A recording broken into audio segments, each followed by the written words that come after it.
Whatever hopes and dreams you had for the current and future of the Atlanta Falcons, they just died on a cold, wet day in Charlotte. You are Locked On Falcons, your daily Atlanta Falcons podcast. Part of the Locked On Podcast Network, your team every day.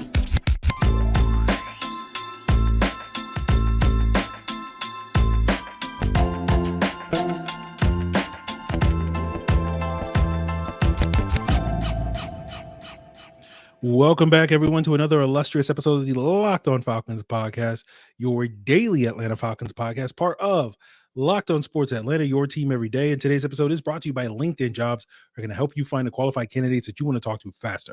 Post your job for free at linkedin.com/LockedOnNFL. That's linkedin.com/LockedOnNFL to post your job for free. Terms and conditions apply. And guys, if you don't know me, I'm your very humble host, Aaron Freeman. Been covering the Falcons for far too long. Miserably, formerly at falcfans.com, still miserable, formerly at falcfans on Twitter, still miserable on this illustrious podcast. And I appreciate all the everydayers that have been just as miserable as I have been, or less miserable, or even more miserable. However, how much misery you're into, become an everydayer of the podcast, and we'll help you get through it. And all you got to do is subscribe or follow for free on YouTube or wherever you listen to podcasts. So if you didn't know, the Falcons lost to the Carolina Panthers. Kind of knew it was a definite possibility going into the game. And as we watched this game play out and seeing how stagnant the offense was going into the game, I was like, yep, they're going to lose this thing. And they lost it on a sort of walk-off field goal from the Panthers. We'll talk about what this means for the future of the Falcons. Arthur Smith's future especially. But, similar to what we saw in that Jets game and that Cardinals game, going into this matchup, like the records weren't going to tell the full story because the Falcons were, going to look more like a 1-12 team going up against this Panthers team because they're just not that good. And the Panthers would somehow look much closer to a 6-win team going up against this Falcons team because the Falcons can't really stop teams from doing whatever they want, right? And this was the week you wanted to see the Falcons offense get their act together. We've been talking about that for the last couple of weeks. Again, we gave them a pass for the Jets game because of the conditions, because of the fact that the Jets have arguably a top 5 defense. Didn't have you had the conditions, right? And we'll talk about some of the excuses or reasons, whatever you want to make term that as, for why the team struggled, right? It was a wet, rainy day. So you're expecting, okay, they're not going to rely on their passing game. They're going to rely on their ground game. But for the same reasons we talked about last week of why they kind of abandoned the run game due to having a bunch of backups on their offensive line, they couldn't run the ball today, right? And it's funny because it's like for half of this season, we talked about how they couldn't run the ball with their starting offensive line. So, of course, they're not going to be able to run the ball with their backup offensive line, right? 16 out of their opening 23 plays in the first quarter and a half were run plays. They had a success rate of about 44% on those 16 runs, which is decent. But they were only averaging about 2.1 yards per carry. So they weren't really, maintaining their offense on schedule in a lot of ways. And I don't know what their final success rate was in this game, but I'm guessing it was under 40%. And they finished averaging just 1.7 yards per carry. Right. And, McGarry did not play. We knew that going into this game. Lindstrom proved to be an inactive scratch. And Drew Dahlman, who was active in this game, didn't start and didn't play because Ryan Newsel started this game. So you had Ryan Newsel at center, Kyle Hinton at right guard, Storm Norton at right tackle. And we know that the strength of this Falcons running game is based off of the right side of their offensive line. We knew last week that was going to be a problem without McGarry. This week, without McGarry and Lindstrom, it was definitely going to be a problem. The Falcons tried to run it to the left a lot in this game. Didn't really work. That's a reason why they couldn't run the football. So they had to rely on their passing game to step up. And their passing game was pretty conservative early in the game, a lot of rollouts and whatnot for Desmond Ridder, because we saw Derek Brown and Brian Burns basically single-handedly, those two guys, wreck the Falcons passing attack in week 1. So, of course, okay, you're going to call some rollouts, not try to get Desmond Ridder in a straight drop back game with the backup offensive line going up against those guys. Derek Brown had an impact. Brian Burns made some plays in this game. So, You have 5 sort of lackluster offensive drives to start the game.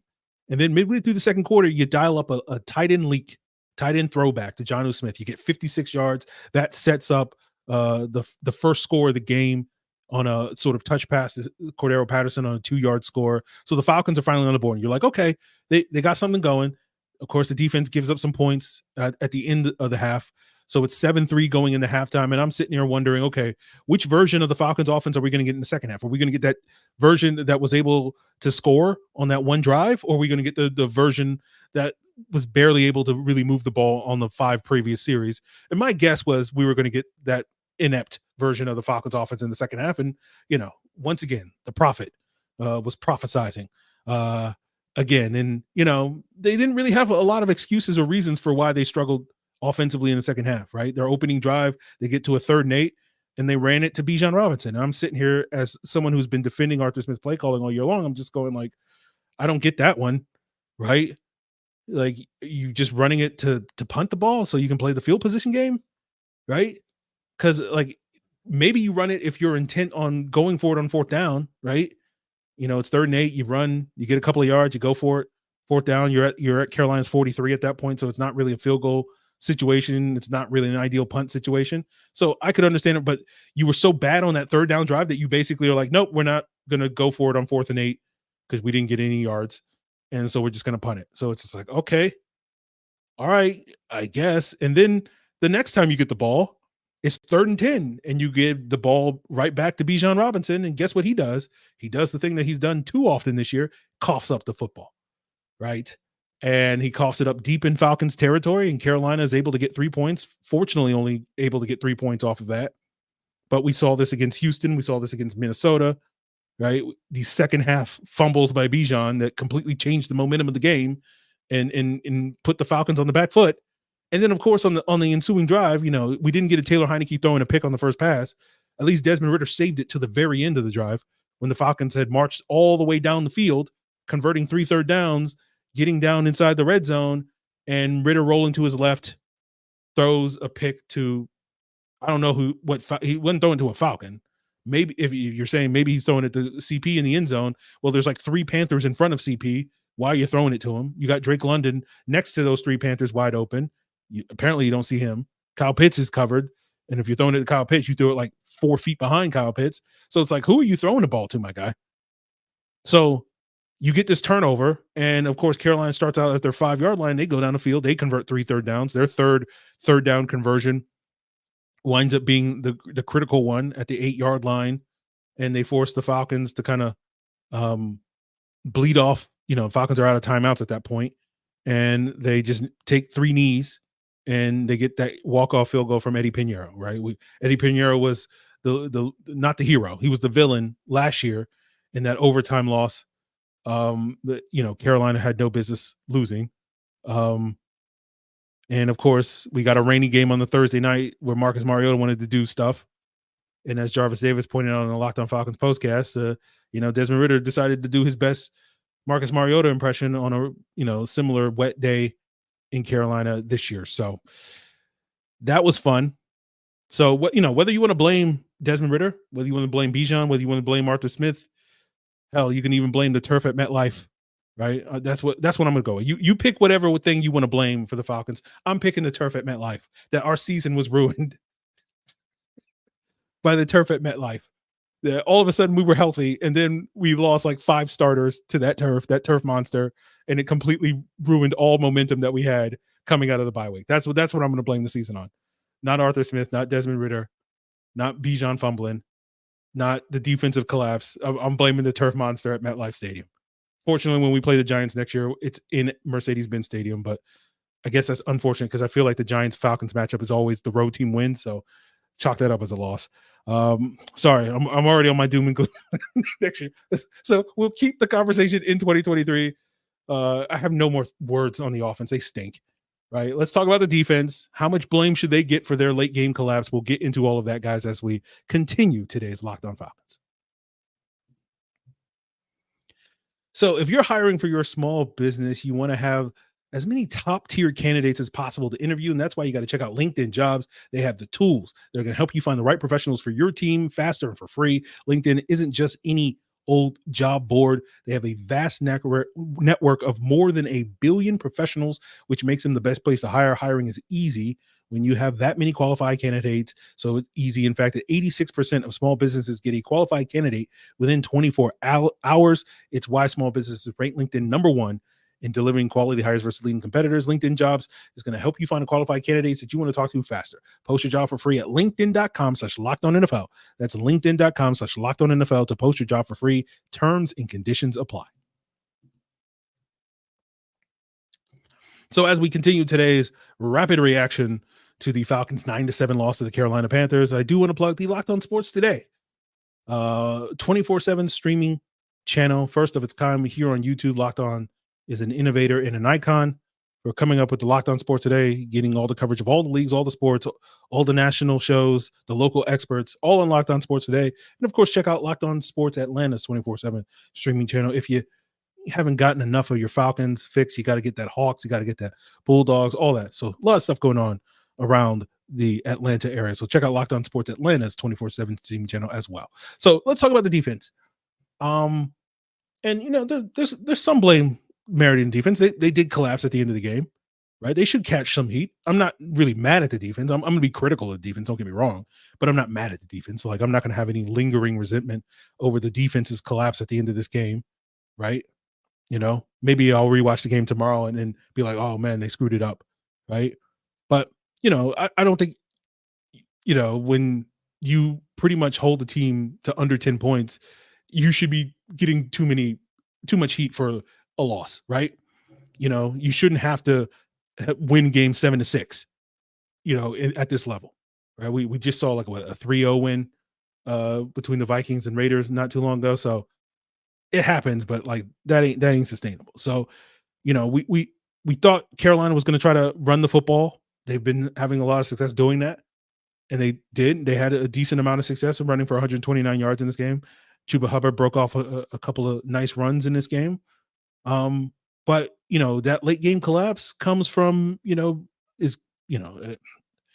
pass rush was okay today. They got 3 sacks, right? A couple of cleanup sacks, first career sacks for Zach Harrison, first career sacks for Taquan Graham. But, it's hard to stop offenses when you can't get reliable pressure. And that's a contributing factor to why teams have had so much success going down the field late in games. Houston did it. Tampa's done it twice. Minnesota did it. Arizona did it.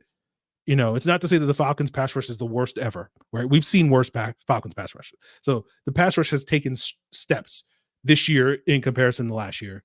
But without David Onyemata, without Bud Dupree, that was going to be a challenge for this team. And, they were able to overcome it somewhat and put some pressure on Bryce Young in this game. But when it mattered, they didn't seem to. At least maybe I'm forgetting a play at the end of the game. But, they did get a sack at the end of Bryce Young. But then, of course, our boy Clark Phillips did his thing. And he came back down to earth pretty hard today. He had a defensive holding penalty on that final drive that wiped out a sack. Would have been the 4th sack of the game, the second for Calais Campbell on the cleanup. He got benched after that, right? He started over Jeff Okudah. Jeff Okudah was active for this game, but Phillips did start. Mike Hughes did also get started the nickel. I know D. Alford was out there on returns. I don't recall seeing too much of him on defense, but I imagine he did play on defense. I do recall more of Mike Hughes out there. But, they pulled Clark Phillips on that final drive and put Jeff Okudah back into the game, and Carolina went after Jeff Okudah. They're like, hell, it doesn't matter who you got over there. We're still going to throw it on whoever that guy. And then they picked on Jeff Okudah for a couple of plays, and that was a big reason why they were able to march down the field.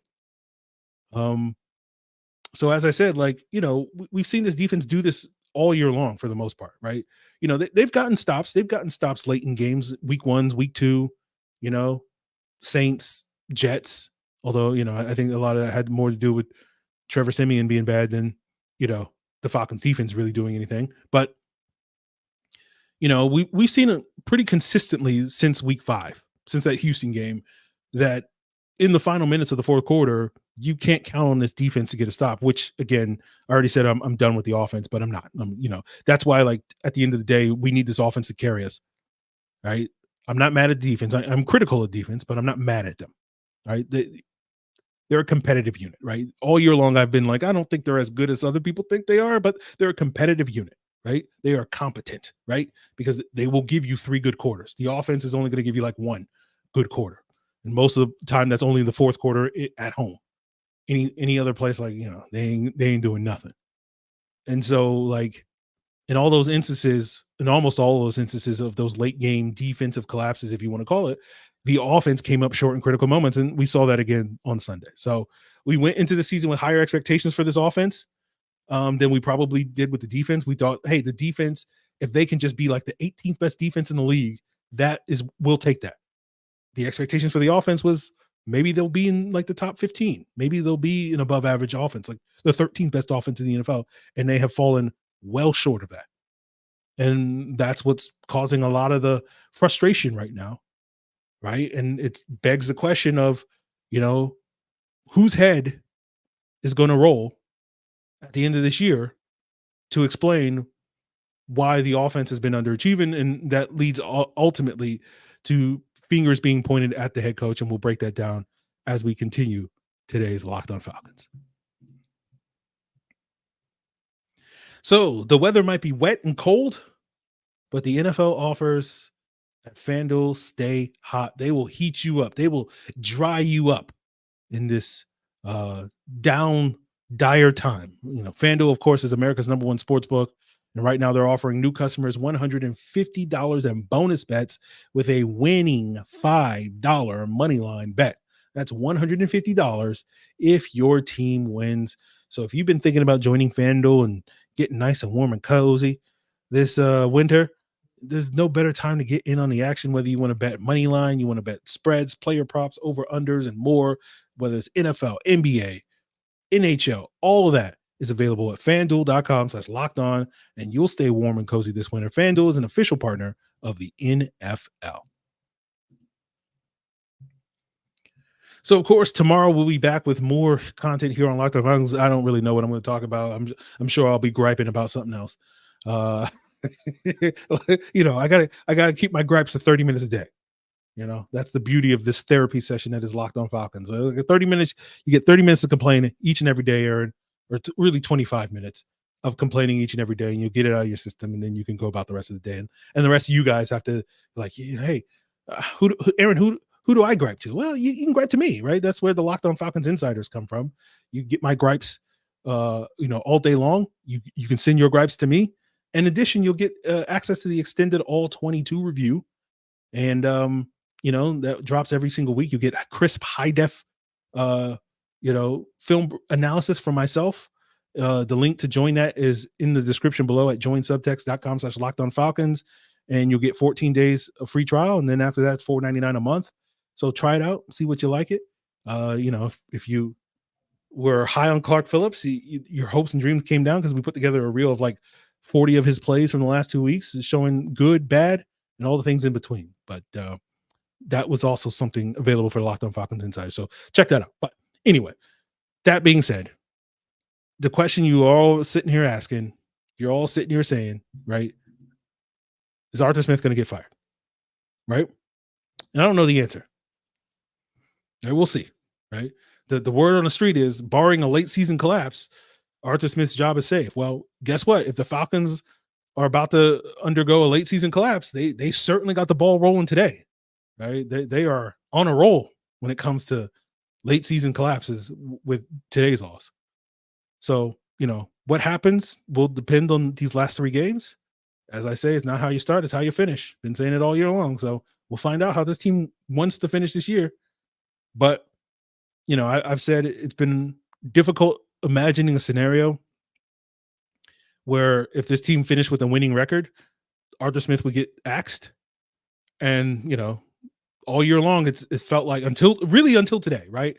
Really until today, it has felt like this team was going to finish with at least for me, again, as delusional as I was, like since the Tampa Bay loss, I was kind of like, okay, it's probably going to be an 8-9 finish. They'll beat the Panthers. They'll win one of these last 3 and they'll finish 8-9. Right. But up until like the last 7-8 days, it has felt like they were going to finish with a winning record. That's part of the reason why I have operated with the assumption that, Arthur Smith is probably going to be back next year. But now it's like, I don't know what they're going to do, right? If they get to 8-9 and win 2 out of the next 3, who knows what happens. 7-10, it's hard to imagine, Arthur Smith keeping his job at that point, right? The last 2 years, the 7-10 finishes have been considered overachieving, and this year 7-10 would feel like gross underachieving, right? And right now, there's no real reason to think that they're going to finish 7-10, right? Because that means they got to win one of these next 3, and there's no reason to think that they'll be favored in any of these next 3 games. I don't know what the lines haven't come out yet, but my guess is the Colts will probably be favored by like 2.5 this week. The Bears will probably be favored by like 4.5 the week after that, and the Saints will probably be favored in that Week 18 game by 3.5. So the Falcons will probably be underdogs in all 3 of these games, and there's no reason to think that they'll win those games. So, they finish 6-11. I have a hard time imagining Arthur Smith keeping his job at that point, but we'll see, right? It's not up to me, right? It's up to Arthur Blank. Ultimately, at the end of the day, buck stops with him. And the question he's going to have to ask is, regardless of how this team finishes, even if they do manage to win a couple of games down the stretch, do you still believe in Arthur Smith's vision for this rebuild, right? Because, or do you feel like somebody else should take over? Right? Because that's the thing we got to remember. This team is rebuilding, right? I know a lot of folks had high hopes for this team going into the season, but they're years away. They're years away from being a good team. They're not years away from being a competitive team. They have been a competitive team, right? They just haven't been able to finish games. Like it's so funny. We go back to like those first 2 weeks when they started off 2-0. It's like, hey, this team is not pretty, but they know how to finish, right? And it's like, no, they don't. They did, but they don't know anymore. And it is the other thing I was thinking about the other day was just like, I remember how much grief I got, in that preseason game where the one game where the starters played. And I was like, yeah, I wasn't that impressed with them. And everybody was like, oh, you're just a hater. And I'm just like, I wonder what those people would be thinking now if they could go back to that. But anyway, that's whatever.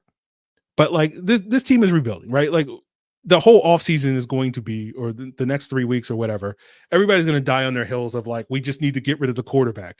We need to get rid of the head coach. And people are going to be utterly convinced that, hey, if we just solve those, I mean, I'm sure there's other people that are like, hey, we don't need to get rid of the quarterback or the coach. We just got to replace Dave Ragone as the offensive coordinator. I'm sure there will be those people talking about, and people will convince you that, hey, we just change 1 or 2 things and all of our problems go away. And it's like, no, they're rebuilding, guys. Like, the quarterback and the coach are 2 glaring holes. I'm not arguing otherwise. I'm not saying that they're fine there. They're not, right? They're arguably the 2 biggest holes on the team because those are 2 out of the 3 pillars of your organization. The general manager, head coach, and the quarterback. Like those are the 3 pillars that if you check all 3 of those boxes, you'll probably be a successful team, right? That hold up your success. And 2 of those pillars are certainly like, are these cracks? Are these cracks in the marble? I think it's fair to say that, these are some gaping cracks in the marble when it comes to the quarterback and head coach. However, like those are just 2 out of like 8 holes that this team has. And people will just tell you, oh, don't worry about the other 6 holes. They're fine. And it's like, no, they're not. They're not fine. Again, not saying that those other 6 holes are bigger issues than the quarterback or the head coach are. But like, don't get it twisted, ladies and gentlemen. Don't get it twisted. I'm gonna sit here and tell you, because we do this every time where we like to pretend that the Falcons just have to fix 1 problem or 2 problems and all their problems go away. And it's like, no, they got to fix 8 problems. But 2 of those problems are very glaring problems. And so that's going to be the question, right? It's really about, what order do you want to fill those holes, right? Do you want to start with the 2 biggest ones at quarterback and head coach? Okay. I don't have a problem with that. Do you want to backfill those holes and say, hey, we'll punt the quarterback and head coach into a future date, down the road, right? And we'll work on the other 6 holes. Okay, right? At the end of the day, it's not like, people will convince you that you gotta. There's only one way to do it. Like, no, you can do it however you want, just as long as you fill all 8 holes. Like that's all that really matters at the end of the day. Solving the 8 problems, not just being like what order you do them. That's ultimately it. So that's part of the reason why like I am not as like gung ho on like, hey, we just need to fire this guy or replace this guy, and everything's going to be great. It's like, no, we need to fill these 8 holes, and it's probably going to take a couple of off seasons to fill those 8 holes. And then everything's going to be fine. But, maybe we can cross off like 4 of them next off season, and then get the other 4 the following off season. And we just got to figure out what order we want to attack them. That's it. So that's it, guys. I know technically the Falcons are still mathematically in this thing, but as Jarvis Davis said on the most recent episode of Locked On Falcons, we're not doing the mathematical thing, right? Maybe they're a couple of weeks away from being mathematically eliminated from the playoffs, but spiritually they are cooked. Season's done. Emotionally, I'm spent, and psychologically, I quit, guys. I'm done. So that is it for us here on today's Locked On Falcons. Please continue to make us your first listen so that you can, understand why your favorite football team refuses to be good. So we'll certainly be breaking that down all week long here on Locked On Falcons. Check out Locked On Sports Today, 24/7 streaming channel, Locked On Sports Atlanta, 24 streaming channel. If you just want to gripe about Arthur Smith, hey man, send them my way. Join the Locked On Falcons Insiders, and also maybe you'll get a little bit of film analysis, so that next time Clark Phillips has a great game, you're not going to be sitting there and be like, oh, we got something in that dude. And like, okay, sure. I'm sorry. Why am I being petty towards Clark Phillips? He didn't do nothing. Right? I mean, in the larger scheme of things, his grievances are like 12th on the list of grievances that we should be complaining. So I apologize, Clark Phillips. I don't know. I'm just being silly at the end of this episode because, I give 0 Fs at this point in time, guys. So it's just like, all right, whatever. He can catch a stray, throw that guy under the bus, kick him, do whatever. That's what we're doing. So that's it, guys. So as I said, psychologically, I quit. Emotionally, I'm spent. I'm done. All right. Appreciate it. Till then.